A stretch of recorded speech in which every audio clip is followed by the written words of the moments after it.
Sir, through you, I would like to ask the Honorable Minister, Shri Nitin Gadkari ji, that, in India, we pay road and infrastructure cess on the purchase of a vehicle. Then when we buy fuel, which is petrol and diesel, we pay infrastructure and road cess. And apart from that, we also pay toll tax. Now, we understand that, by virtue of using models like PPP, BOT, TOT model, there is a cost that the government has to incur, which has to be funded by the taxpayer. But sir, इतना पैसा देने के बाद दो चीजें हम चाहते हैं कि मिले. एक की सड़क अच्छी हो, लेन डीमार्किंग हो, पॉट होल्स ना हो, स्मूथ सड़क हो, और दूसरा सीमलेस कनेक्टिविटी. लेकिन देखा यह जाता है, बस मैं सवाल पूछ रहा हूं सर, देखा यह जाता है कि जब टोल पॉइंट पर पहुंचते हैं तो कंजेशन होती है और उसके चलते 15, 20 मिनट, 40 मिनट, 50 मिनट तक गाड़ियों को खड़ा होना पड़ता है, जिसकी fuel cost, opportunity cost waste होती है.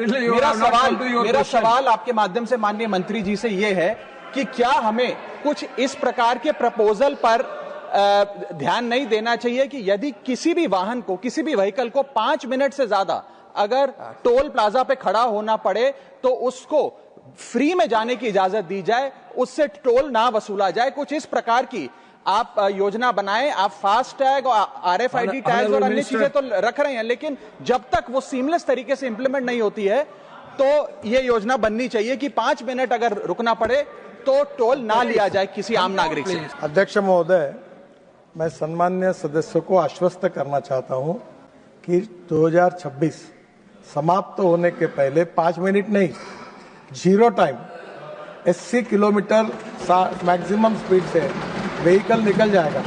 यहाँ डायरेक्ट ऐसे पाइप की एंट्री होगी और बड़ा रोड होगा, गाड़ी निकल जाएगी, पता भी नहीं चलेगा रोड जैसा.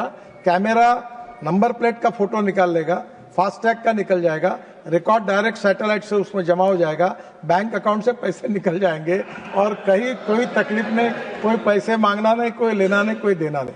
और रिगार्डिंग आपने जो क्वालिटी के बारे में कहा है, हमने काफी स्ट्रिक्ट एक्शन लिया और लगातार इसके बारे में इतने कठोर निर्णय किए हैं और लगातार सुधार कर रहे हैं. पर कभी कभी क्या होता है कि सोशल मीडिया पर और पब्लिक में we are only responsible for national highway. I am not responsible for state highway. I am not responsible for the city roads. I am not responsible for the rural roads. But I am only responsible for national highway. Many times इनके photo आकर फिर हमारे नाम पर बोलते कि ये कब होगा. जब हम इंक्वायरी करते तो 70% ऐसी बातें आती है कि जिसका हमारे साथ कोई संबंध नहीं.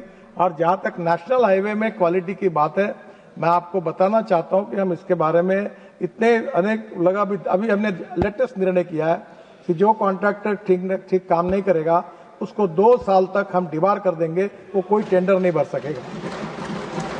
और मैं तो कोशिश कर रहा हूं कि समय आया तो CRPC का उपयोग करके भी कॉन्ट्रैक्टर पर कार्रवाई करेंगे और इसके बारे में किसी प्रकार का जो बिलो क्वालिटी का काम सहन नहीं करेंगे.